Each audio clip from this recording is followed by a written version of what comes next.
sahbihi wa mawalah. Ashhadu an la ilaha illallah wahdahu la syarikalah wa ashhadu anna Muhammadan abduhu wa rasuluhu la nabiyya ba'dah. Allahumma salli wa sallim wa barik ala Muhammad. Raditu billahi rabba wa bil islami dina wa bi Muhammadin nabiyya wa rasula. Rabbis shrah sadri wa yassir li amri wahlul 'uqdatam min lisani yafqahu qawli, amma ba'du. Sahabat-sahabatku yang dirahmati Allah, selamat berjumpa kembali pada kajian Samudra Al-Fatihah bagian yang ketiga. Pada bagian yang ketiga ini kita akan mengkaji surat Al-Fatihah ayat 2. Alhamdulillahirabbil alamin. Segala puji bagi Allah, Tuhan semesta alam. Kata alhamdu terdiri dari al dan hamdu. Kata hamdu seringkali diterjemahkan dengan pujian, atau maknanya dianggap mirip atau persis dengan kata syukur, atau pula saling memperkaya makna. Namun pada hakikatnya dari segi bahasa, kedua kata tersebut, yakni kata hamdu dan syukur, mempunyai makna yang berbeda. Hamdu atau pujian disampaikan secara lisan kepada yang bersangkutan walaupun ia tidak memberi apapun, baik kepada si pemuji maupun kepada yang lain. Sedangkan kata syukur pada hakikatnya digunakan untuk mengakui dengan tulus dan penuh penghormatan akan nikmat yang dianugerahkan oleh yang disyukuri itu, baik dengan kata-kata maupun dengan perbuatan. Ada 3 hal yang harus dipenuhi oleh yang dipuji sehingga dia atau perbuatannya layak mendapat pujian. Yang pertama, indah atau baik. Yang kedua, perbuatan secara sadar atau dilakukan secara sadar. Dan yang ketiga, tidak terpaksa atau dipaksa. Kata alhamdu dalam surat Al-Fatihah ditujukan kepada Allah. Alhamdulillah. Ini berarti bahwa Allah dalam segala perbuatannya telah memenuhi ketiga unsur yang disebutkan di atas, yaitu indah atau baik, diperbuat secara sadar, dan tidak terpaksa atau dipaksa. Hal ini dapat dibuktikan dengan menelusuri ayat ayat Al-Quran. Dalam surat Ghafir ayat 62 ditegaskan bahwa Dzalikumullahu rabbukum khaliqu kulla syai'in. Dan itulah dia Allah, Tuhan pemeliharamu, pencipta segala sesuatu. Ayat ini mengisyaratkan bahwa tidak sesuatu pun yang wujud kecuali ciptaan Allah semata. Ciptaannya selalu baik sebagaimana ditegaskan dalam Al-Quran surat As-Sajdah ayat 7. Alladzi ahsana kulla syai'in khalaqah. Dialah yang membuat segala sesuatu yang Dia ciptakan sebaik-baiknya. Di samping itu, Allah Subhanahu wa Ta'ala melakukan segala sesuatu atas kehendaknya. Dia tidak dapat dipaksa, bahkan Dialah yang berkemampuan untuk memaksa segala sesuatu. Subhanahu huwallahul wahidul qahhar. Maha suci Allah, Dialah yang Maha Esa lagi Maha mampu menjadi pemaksa yang mengalahkan. Al-Quran surat ke-39 ayat 4. Wa'anatil wujuhul hayyil qayyum. Dan Dialah dan tunduklah semua, maka dengan rendah diri kepada yang maha hidup kekal lagi maha pemelihara. Al-Quran surat ke-20 ayat 111.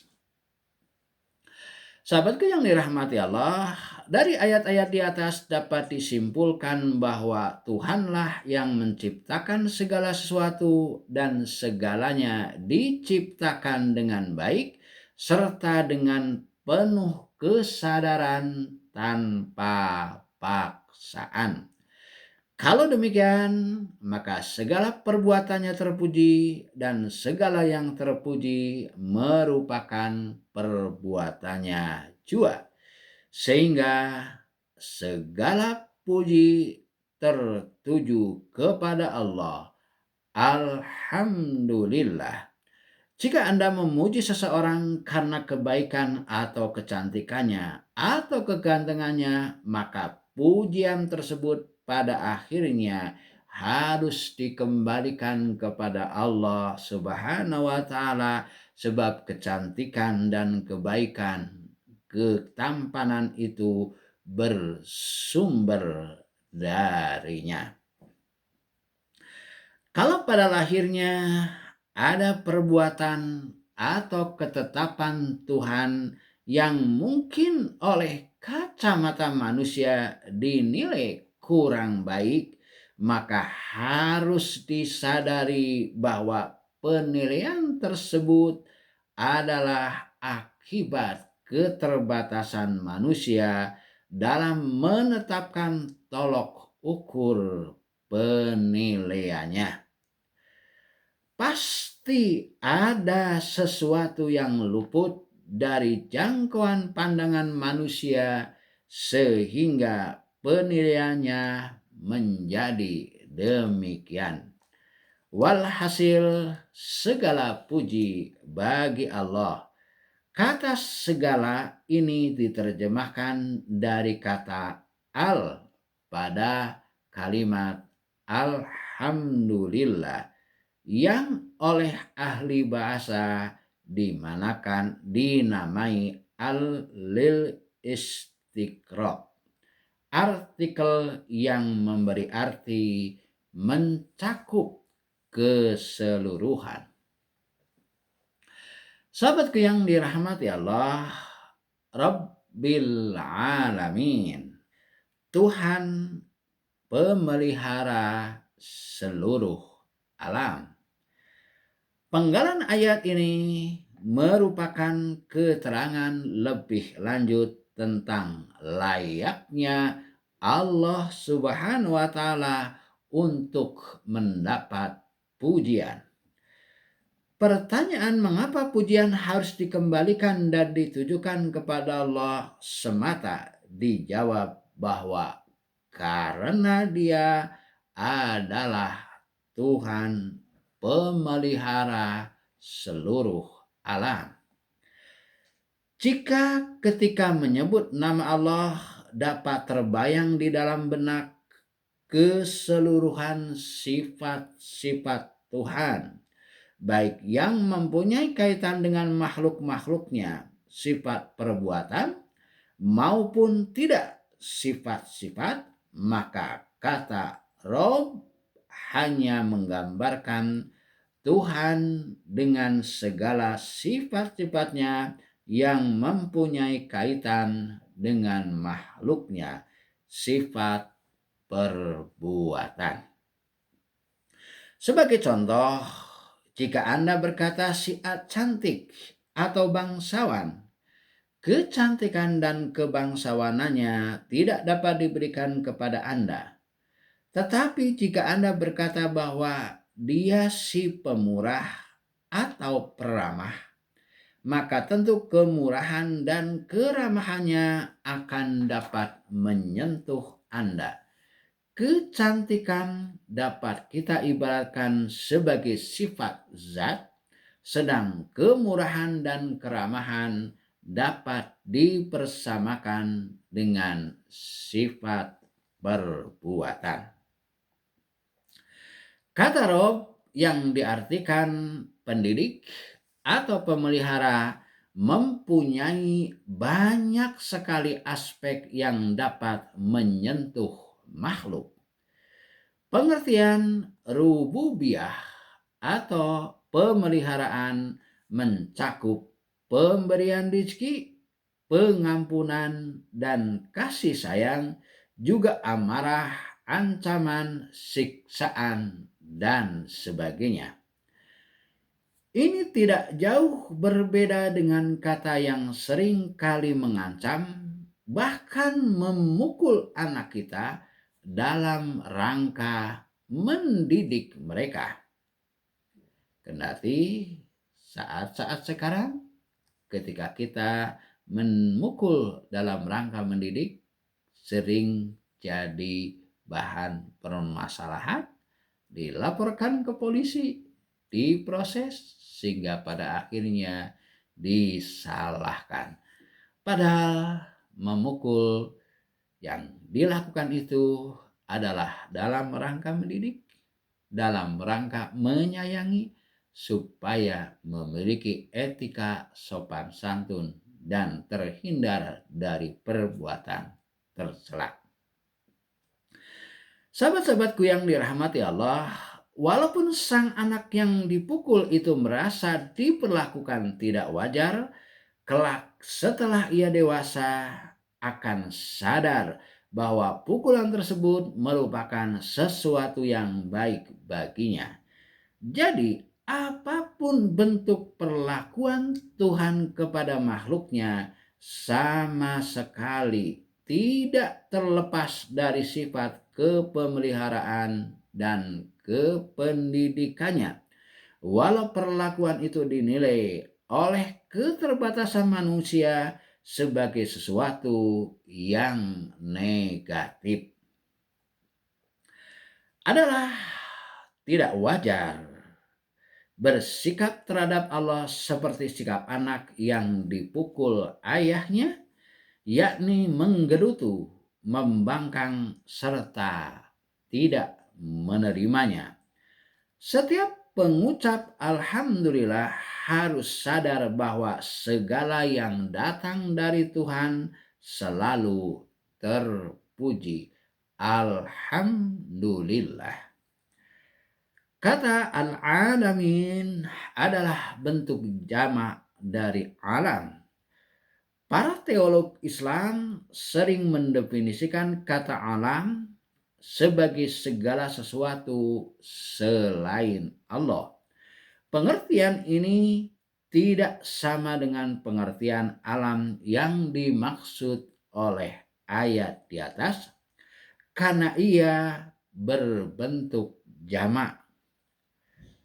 Toh bentuk mufrad atau tunggal sudah cukup mencakup segala sesuatu selain Allah. Sementara ulama mengartikan alam yang dimaksud oleh ayat ini dan ayat lain sebagai kumpulan sejenis dari makhluk Tuhan yang berakal atau yang memiliki sifat-sifat yang mendekati makhluk berakal.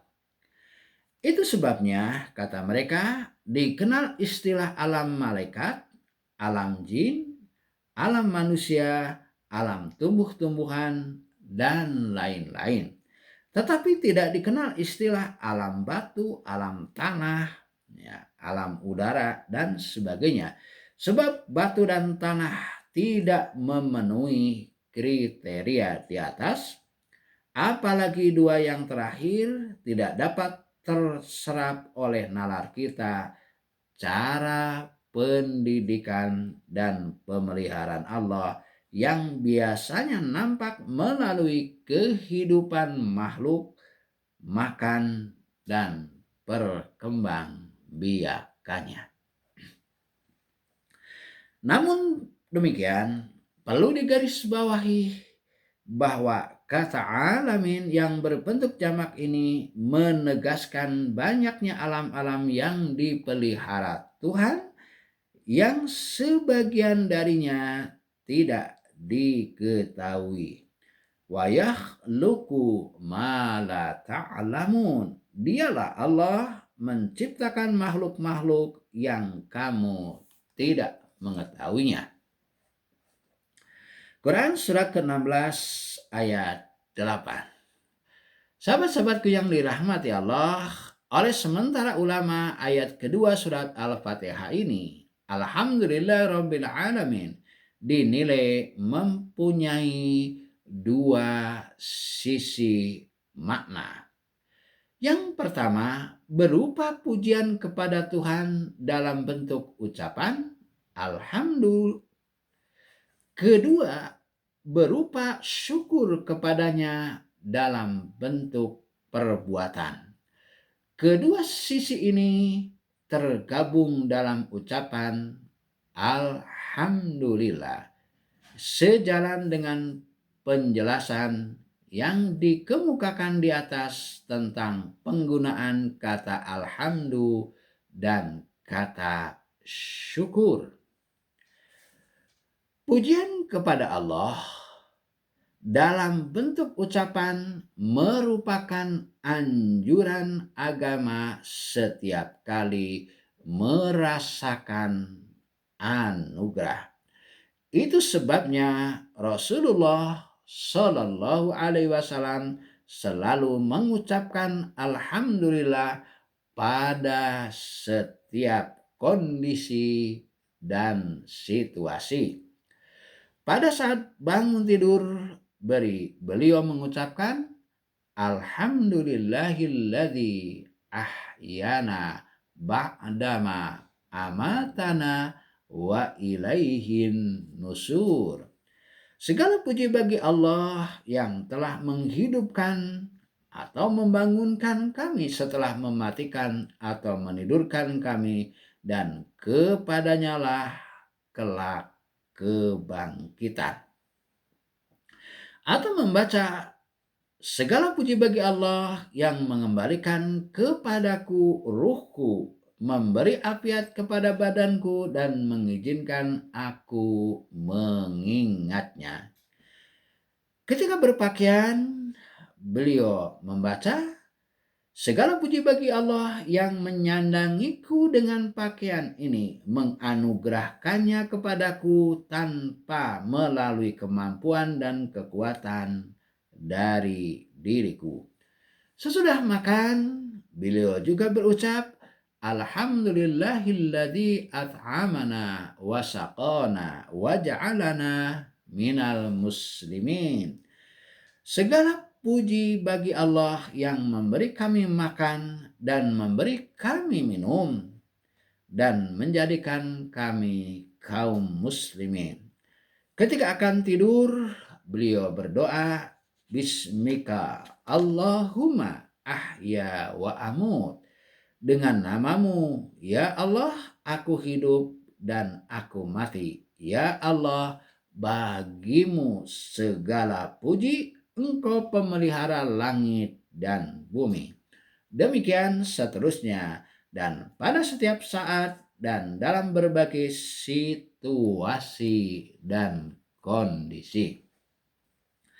Apabila seseorang sering mengucapkan Alhamdulillah, maka dari saat ke saat ia akan selalu merasa berada dalam curahan rahmat dan kasih sayang Allah.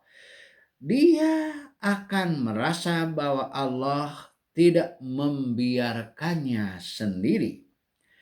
Jika kesadaran ini telah berbekas dalam jiwanya, maka seandainya mendapat cobaan atau merasakan kepahitan, dia pun akan mengucapkan Alhamdulillah atas segala puji bagi Allah. Tiada yang dipuja dan dipuji walau cobaan menimpa kecuali Dia semata. Kalimat semacam ini terlontar karena ketika itu dia sadar bahwa seandainya apa yang dirasakan itu benar-benar merupakan malapetaka, namun limpahan karunia-Nya sudah sedemikian banyak sehingga cobaan malapetaka itu tidak lagi berarti dibandingkan dengan besarnya dan banyaknya karunia selama ini. Kalaulah perbuatannya yang menyakitkan ini sekali, sesungguhnya yang menyenangkan telah ribuan kali. Di samping itu akan terlintas pula dalam pikirannya bahwa pasti ada hikmah di balik cobaan ini karena semua perbuatan Allah adalah terpuji. Alhamdulillah, dalam surat Al-Fatihah ini menggambarkan segala anugerah Allah yang dapat dinikmati oleh makhluk, khususnya oleh manusia. Itu sebabnya, kata sementara ulama, 4 surat lain yang juga dimulai dengan Alhamdulillah masing-masing menggambarkan kelompok nikmat Tuhan, sekaligus merupakan perincian dari kandungan nikmat yang dicakup oleh Alhamdulillah pada surat Al-Fatihah ini. Al-Fatihah adalah induk Al-Quran dan kandungan ayat-ayatnya diperinci oleh ayat-ayat lain. Keempat surat yang dimaksud, yang dimulai dengan kalimat Alhamdulillah. Yang pertama adalah surat Al-An'am, surat ke-6 yang dimulai Alhamdulillahilladzi khalaqas samawati wal arda wa ja'ala dzulumati wan nur, yang artinya segala puji bagi Allah yang telah menciptakan langit dan bumi dan mengadakan gelap dan terang. Ayat ini mengisyaratkan makna wujud di dunia ini dengan segala potensi anugerah Allah yang terpendam di langit dan di bumi dan yang dapat diperoleh dari terang dan gelap. Yang kedua, surat Al-Kahfi, surat ke-18 yang dimulai dengan Alhamdulillahilladzi anzala ala abdihil kitaba wa lam yaj'al lahu iwaja. Segala puji bagi Allah yang telah menurunkan kepada hambanya Alkitab atau Al-Quran dan tidak membuat kebengkokan atau kekurangan di dalamnya. Di sini dinyatakan nikmat-nikmat pemeliharaan Tuhan yang dianugerahkannya secara aktual, secara nyata di dunia ini. Disebut pula nikmatnya yang terbesar, yaitu kehadiran Al-Quran di tengah-tengah umat manusia untuk mewakili nikmat-nikmat pemeliharaan lainnya. Yang ketiga, surat Saba, surat ke-34 yang dimulai dengan Alhamdulillahilladzi lahu ma fis samawati wa ma fil ardi wa lahul hamdu fil akhirati wa huwal hakimul khabir. Yang artinya, segala puji bagi Allah yang memiliki apa yang ada di langit dan apa yang ada di bumi, dan baginya pula pujian di akhirat. Dialah yang maha bijaksana lagi maha mengetahui. Ayat ini mengisyaratkan nikmat Allah di akhirat kelak, yakni kehidupan baru setelah mengalami kematian di dunia, di mana manusia memperoleh kenikmatan abadi. Yang keempat, surat Fatir, surat ke-35 yang dimulai dengan Alhamdulillahi fatiris samawati wal ardi ja'ilil malaikati rusulan uli ajnihatim masna wasulasa waruba'. Segala puji bagi Allah, pencipta langit dan bumi, yang menjadikan malaikat-malaikat sebagai utusan-utusan yang mengurus berbagai macam urusan di dunia dan di akhirat, yang mempunyai sayap masing-masing. Ada yang 2, 3, dan 4. Ayat ini adalah isyarat tentang nikmat-nikmat abadi yang akan dianugerahkan Allah kelak setelah mengalami hidup baru di akhirat. Sahabat-sahabatku yang dirahmati Allah, setiap perincian yang terdapat dalam keempat kelompok nikmat yang dicangkup oleh keempat surat di atas menuntut ucapan terima kasih dan pujian yang ditujukan kepada Allah Subhanahu wa Ta'ala, alhamdulillah, dan menuntut pula pengakuan secara tulus dalam bentuk perbuatan atau syukur. Syukur merupakan sisi kedua dari kandungan makna alhamdulillah.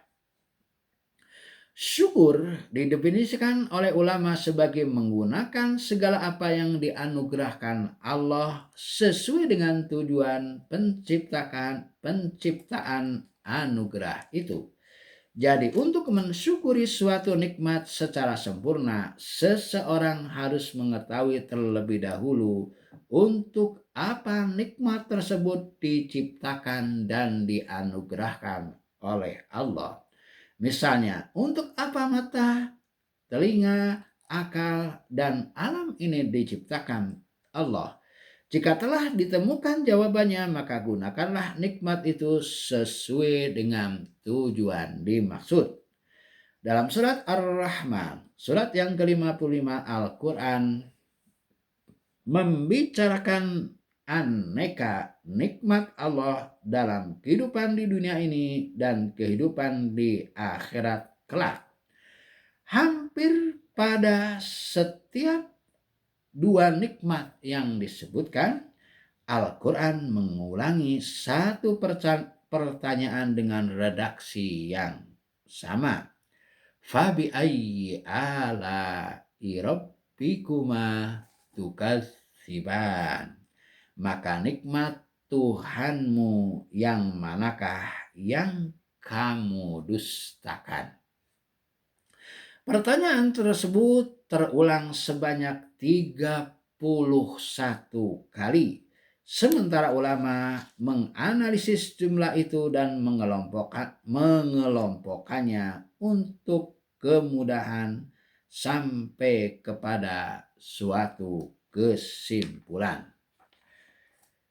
8 pertanyaan berkaitan dengan nikmat-nikmat Allah dalam kehidupan dunia ini. Antara lain nikmat pengajaran Al-Quran, pengajaran berekspresi langit, bumi, matahari, lautan, tumbuh-tumbuhan, dan sebagainya. 7 pertanyaan dalam kaitan dengan ancaman siksa neraka di akhirat nanti. Perlu diingat bahwa ancaman adalah bagian dari pemeliharaan dan pendidikan serta merupakan salah satu nikmat Tuhan. 8 pertanyaan berkaitan dengan nikmat-nikmat Allah yang diperoleh dalam surga pertama. 8 pertanyaan dalam kaitan dengan nikmat-nikmat pada surga kedua. 8, 7, 8, 8. Jumlahnya 31. Dari hasil pengelompokan demikian, para ulama menyusun semacam rumus, yaitu siapa yang mampu mensyukuri nikmat-nikmat Allah yang disebutkan dalam rangkaian 8 pertanyaan pertama, syukur seperti makna yang dikemukakan di atas, menggunakan segala nikmat sesuai dengan kehendak sang pemberi nikmat, maka ia akan selamat dari ke-7 pintu neraka yang disebut dalam 7 pertanyaan berikutnya. Sekaligus dia dapat memilih pintu-pintu mana saja dari ke-8 pintu surga, baik surga pertama maupun surga kedua, baik surga kenikmatan duniawi maupun surga kenikmatan ukhrawi. Sahabat-sahabatku yang dirahmati Allah, ayat ketiga, Ar-Rahman Ar-Rahim, yang maha pengasih lagi maha penyayang. Sebagian makna dan kandungan kedua kata Ar-Rahman dan Ar-Rahim yang membentuk ayat ketiga dari surat Al-Fatihah telah dibahas ketika membicarakan ayat pertama, Bismillah. Namun ayat ketiga ini tidak dapat dianggap sebagai pengulangan sebagian kandungan Bismillah itu. Ulama Al-Quran hampir sepakat menyatakan bahwa setiap pengulangan kata dalam Al-Quran pasti memberikan makna yang sedikit atau banyak berbeda dengan kata atau kalimat yang diduga diulangi itu. Ar-Rahman dan Ar-Rahim dalam ayat ketiga surat Al-Fatihah ini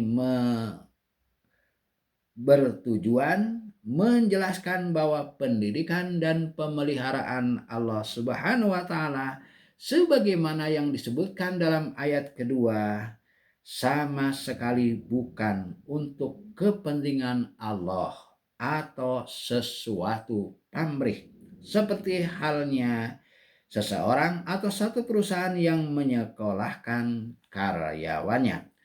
Pendidikan dan pemeliharaan tersebut semata-mata karena rahmat dan kasih sayang Allah yang dicurahkan kepada makhluk-makhluknya.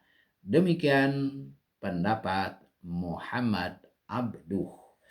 Ditambahkan oleh pakar tafsir ini bahwa penekanan pada sifat Ar-Rahman dan Ar-Rahim di sini untuk menghapus anggapan bahwa kata Rob mengisyaratkan Allah memiliki sifat kekuasaan mutlak yang cenderung sewenang-wenang. Dengan disebutkannya sifat Ar-Rahman dan Ar-Rahim, kesan tentang kuasa mutlak akan bergabung dengan kesan rahmat dan kasih sayang. Ini mengantar kepada keyakinan bahwa Allah Subhanahu wa Ta'ala Maha Agung lagi Maha Indah, Maha Perkasa lagi Maha Penyayang. Seakan-akan dengan menyebut kedua sifat tersebut, Allah Subhanahu wa Ta'ala mengundang makhluk-makhluknya untuk datang ke hadiratnya demi memperoleh keridoannya, dan dengan demikian hati mereka menjadi lapang dan jiwa mereka menjadi tenang. Demikian Muhammad Abduh. Rashid Ridho mempertegas dan memperjelas pandangan para pakar tentang tidak adanya pengulangan dalam Al-Quran. Menurut murid Muhammad Abduh ini, ketiadaan pengulangan ini sangat jelas bagi mereka yang berpendapat bahwa Bismillah bukan bagian dari surat Al-Fatihah. Sedangkan mereka yang berpendapat bahwa ia adalah bagian dari surat Al-Fatihah berkata bahwa fungsi Ar-Rahman dan Ar-Rahim dalam ayat ketiga ini adalah untuk menjelaskan rahmat dan kasih sayang Allah dalam pemeliharaan dan pendidikannya. Sehingga pada Bismillah pada awal surat Al-Fatihah untuk menjelaskan bahwa surat tersebut turun membawa rahmat ilahi. Dengan demikian masing-masing membawa makna yang berbeda. Sahabat-sahabatku yang dirahmati Allah, demikian kajian Samudra Al-Fatihah bagian yang ketiga, ayat 2 dan 3 surat Al-Fatihah. Terima kasih, sampai bertemu kembali pada bagian yang keempat, ayat 4 surat Al-Fatihah. Subhanakallahumma wa bihamdika asyhadu an la ilaha illa anta astaghfiruka wa atubu ilaih. Rabbana atina fid dunya hasanah wa fil akhirati hasanah wa qina adzabannar. Wabillahi taufik wal hidayah. Wassalamualaikum warahmatullahi wabarakatuh.